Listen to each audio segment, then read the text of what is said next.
जय माता दी। मैं हूँ वामिका और आप सभी का हमारे चैनल आध्यात्मिक सागर में हार्दिक स्वागत है। आज सावन मास के शुक्रवार को आप सुनिए संतोषी माता की ये व्रत कथा। एक बुढ़िया थी और उसके 7 बेटे थे। 6 बेटे कमाने वाले थे और एक बेटा निकम्मा था। बुढ़िया माँ 6 पुत्रों की रसोई बनाती, भोजन कराती और पीछे से जो कुछ बचता वो 7वें पुत्र को दे देती। परंतु वह बड़ा भोला भाला था, मन में कुछ विचार नहीं करता था। एक दिन वह अपनी बहू से बोला, देखो मेरी माता का मुझ पर कितना प्रेम है। वह बोली, क्यों नहीं, सबका झूठा बचा हुआ तुमको खिलाती है। वह बोला, ऐसा भी हो सकता है क्या? मैं जब तक आंखों से न देखूं मान नहीं सकता। बहू ने हंसकर कहा, देख लोगी तब तो मानोगी। कुछ दिन बाद बड़ा त्योहार आया। घर में 7 प्रकार के भोजन और चूरमा के लड्डू बने। वह जांचने को सर के दर्द का बहाना कर पतला कपड़ा सिर पर ओढ़कर रसोई घर में सो गया और कपड़े में से सब देखता रहा। 6 भाई भोजन करने आए। उसने देखा माँ ने उनके लिए सुंदर सुंदर आसन बिछाए, 7 प्रकार की रसोई परोसी। वह आग्रह करके जिमाती रही, वह देखता रहा। 6 भाई भोजन कर उठे तब माँ ने उनकी झूठी थालियों में से लड्डुओं के टुकड़ों को उठाया और एक लड्डू बनाया। झूठन साफ करके बुढ़िया माँ ने पुकारा, उठ बेटा, 6 भाई भोजन कर गए, अब तू ही बेटा बाकी है, उठ और तू कब खाएगा? वह कहने लगा, माँ मुझे भोजन नहीं करना, मैं परदेश जा रहा हूँ। माता ने कहा, कल जाता तो आज ही जा।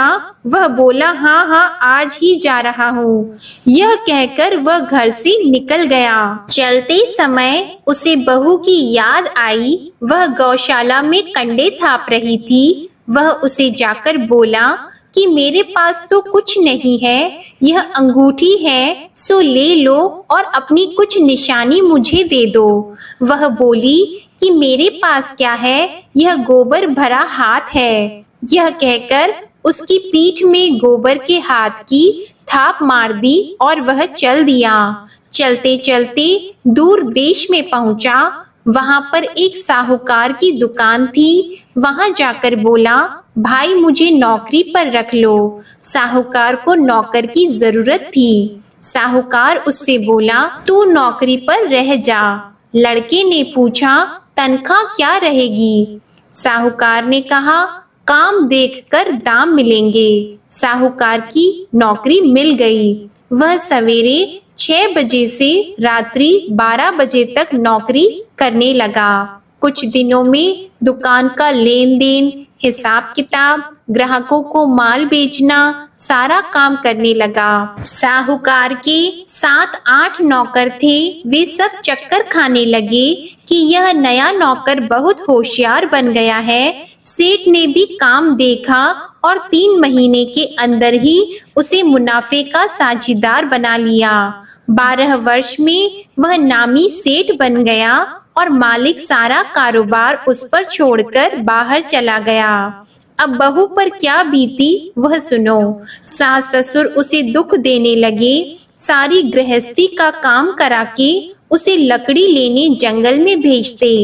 इस बीच घर की रोटियों के आटे से भी जो भूसी निकलती उसकी रोटी बनाकर रख दी जाती और फूटे नारियल की नरेली में पानी।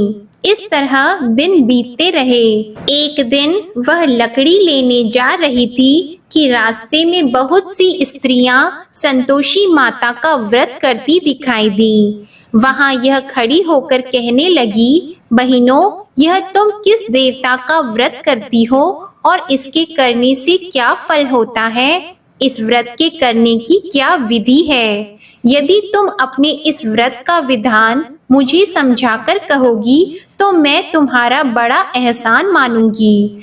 तब उनमें से एक स्त्री बोली, सुनो, यह संतोषी माता का व्रत है। इसके करने से निर्धनता दरिद्रता का नाश होता है, लक्ष्मी आती है, मन की चिंताएं दूर होती हैं, घर में सुख होने से मन को प्रसन्नता और शांति मिलती है। निपुत्री को पुत्र मिलता है, प्रीतम बाहर गया हो तो शीघ्र आता है। कुंवारी कन्या को मनपसंद वर मिलता है।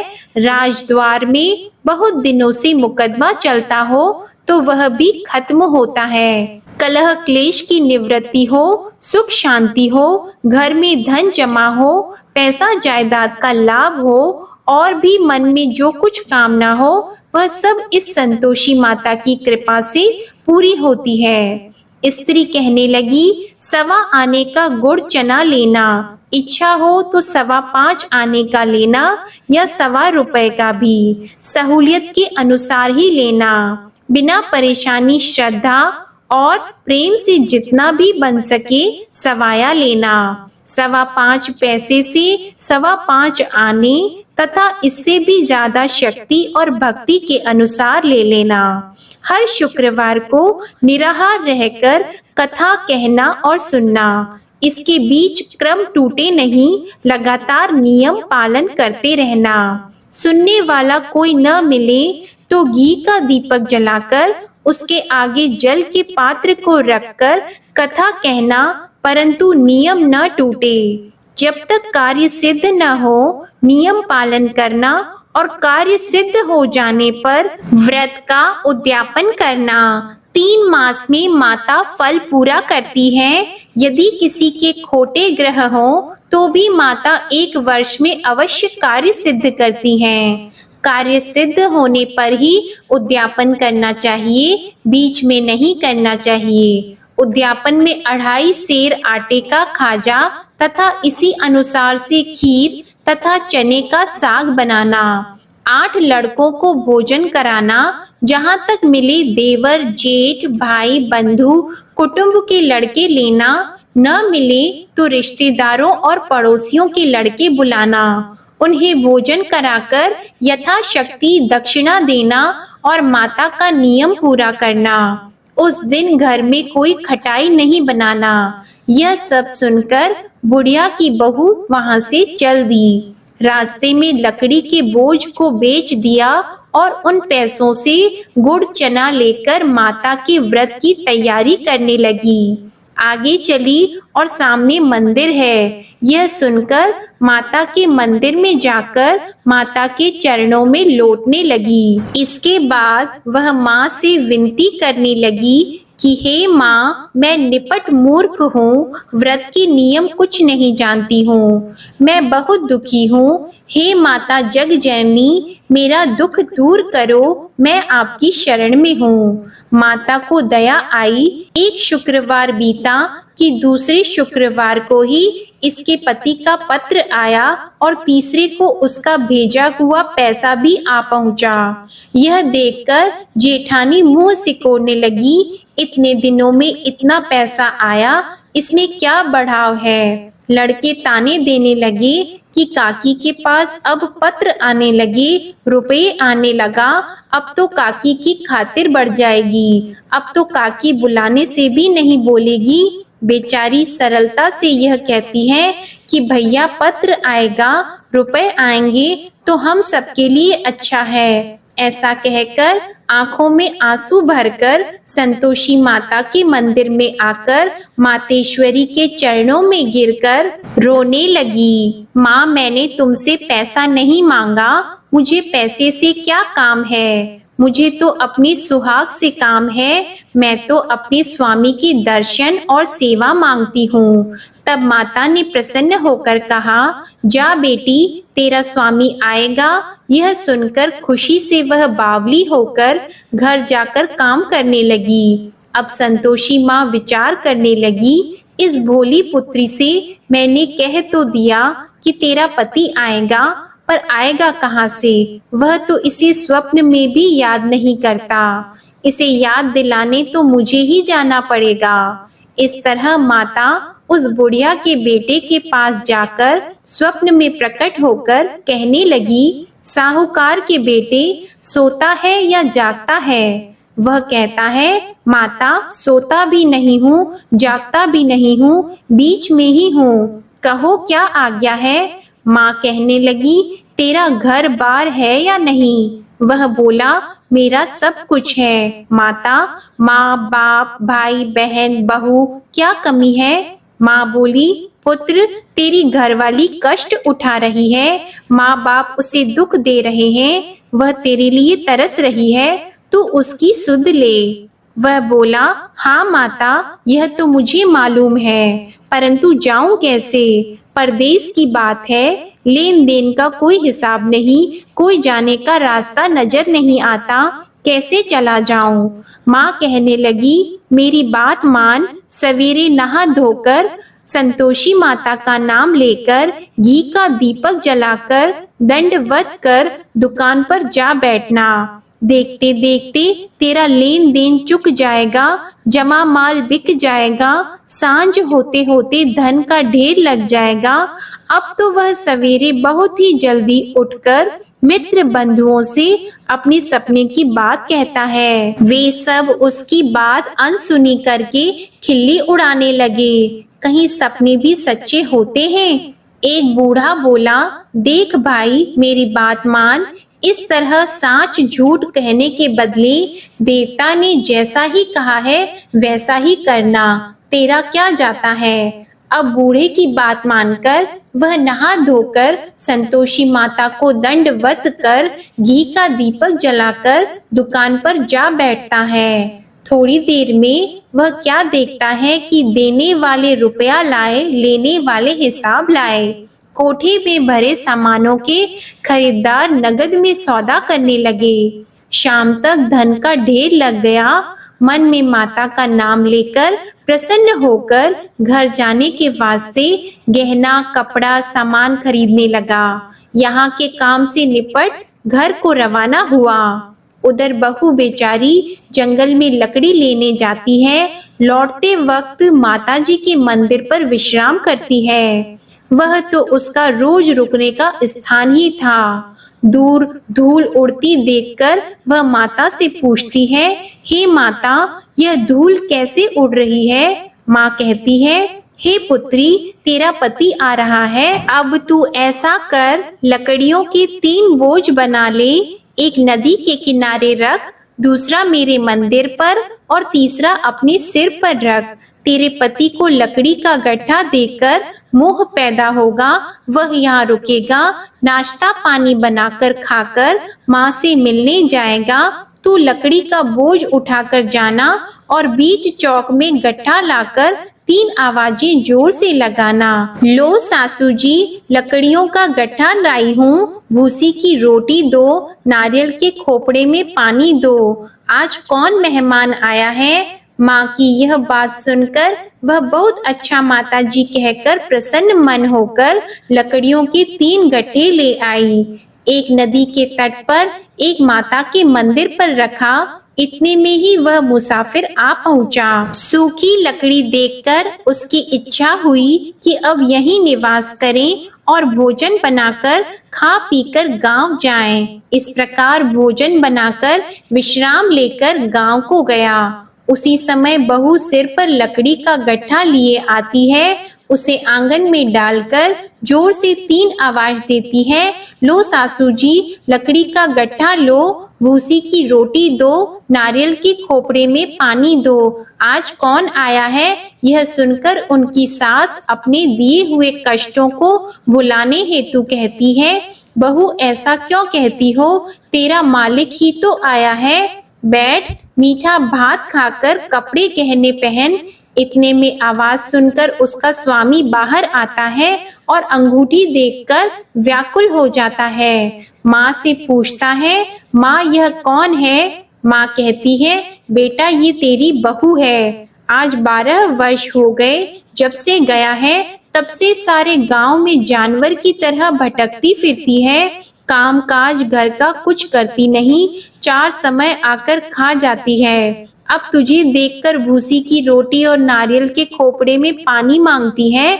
वह लज्जित होकर बोला, ठीक है माँ, मैंने इसे भी देखा और तुम्हें भी, अब मुझे दूसरे घर की चाबी दो तो मैं उसमें रहूंगा। ठीक है बेटा, जैसी तेरी मर्जी। यह कहकर माँ ने चाबी का गुच्छा उसे दे दिया। उसने लेकर दूसरे कमरे को खोलकर सारा सामान जमाया और एक दिन में ही वहां राजा के महल जैसा ठाट बाट बन गया। अब क्या था, वह सुख भोगने लगी। इतने में अगला शुक्रवार आया।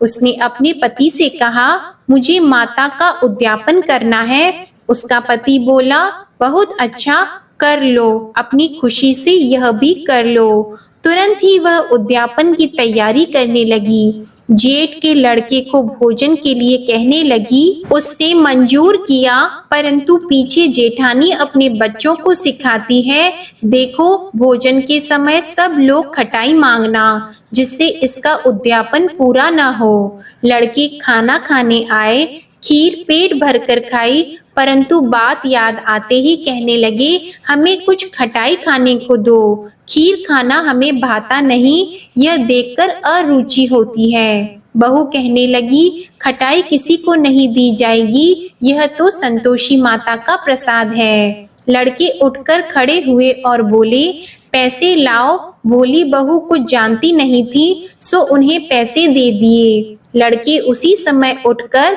इमली लेकर खाने लगे। यह देखकर बहू पर माता ने कोप किया। राजा के दूत उसके पति को पकड़कर ले गए और जेठ जेठानी मन माने खोटे वचन कहने लगे। लूट लूट कर धन इकट्ठा कर लाया था, सो राजा के दूत उसे पकड़कर ले गए हैं। अब सब मालूम हो जाएगा जब जेल की रोटी खाएगा। बहू से यह वचन सहन नहीं हुआ।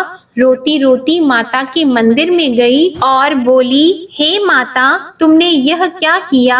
हंसाकर क्यों रुलाती हो? माता बोली, पुत्री, तूने उद्यापन करके मेरा व्रत भंग किया, इतनी जल्दी सब बातें भुला दी। वह कहने लगी, माता, भूली तो नहीं हूँ, न कुछ अपराध किया है, मुझे तो लड़कों ने भूल में डाल दिया। मैंने भूल से उन्हें पैसे दे दिए, मुझे क्षमा करो माँ।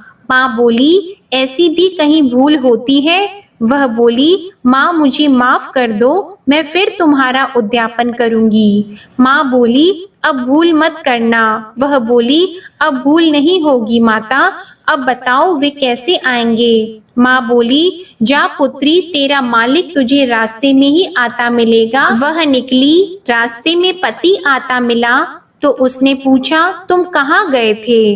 वह कहने लगा, इतना धन जो कमाया है उसका टैक्स राजा ने मांगा था, वह भरने गया था। वह प्रसन्न होकर बोली, अच्छा हुआ, अब घर चलो।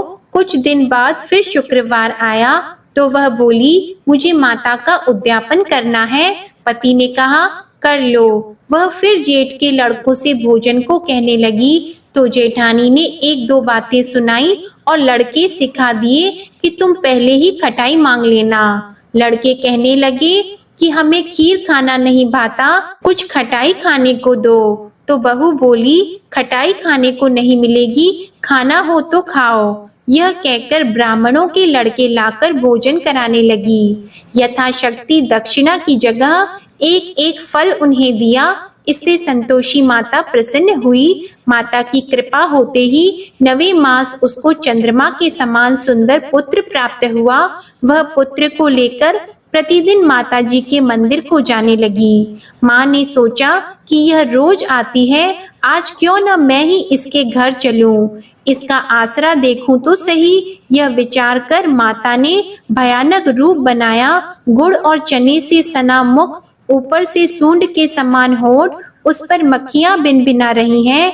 दहलीज में पैर रखते ही उसकी सास चिल्लाई, देखो कोई चुड़ैल डाकिनी चली आ रही है, लड़कों इसे भगाओ नहीं तो किसी को खा जाएगी। लड़के डरने लगे, चिल्लाकर खिड़की बंद करने लगे। बहू रोशनदान में से देख रही थी। प्रसन्नता से पगली होकर चिल्लाने लगी कि आज मेरी माता मेरे घर आई है। यह कहकर बच्चे को दूध पिलाने से हट जाती है। इतने में सास का क्रोध फूट पड़ा। वह बोली कि इसे देखकर कैसे उतावली हुई जो बच्चे को पटक दिया। इतने में माँ के प्रताप से जहाँ देखो वहाँ लड़के ही लड़के नजर आने लगे। बहू बोली, माँ जी, मैं जिनका व्रत करती हूँ यह वह संतोषी माता है। इतना कहकर झट से सारे घर के किवाड़ खोल दिए और सबने माता के चरण पकड़ लिए और विनती कर कहने लगे, हे माता, हम मूर्ख हैं, अज्ञानी हैं, तुम्हारी व्रत की विधि हम नहीं जानते हैं। तुम्हारा व्रत भंग करके हमने बहुत बड़ा अपराध किया है। हे माता, बहू को जैसा फल दिया वैसा सबको देना। जो भी यह कथा पढ़ेगा या सुनेगा उसके सभी मनोरथ पूर्ण होंगे। बोलो संतोषी माता की जय। आपको ये कथा अच्छी लगी हो तो प्लीज वीडियो को लाइक करें और चैनल को भी सब्सक्राइब करें और कमेंट में माँ संतोषी की जय लिखना मत भूलिएगा। धन्यवाद।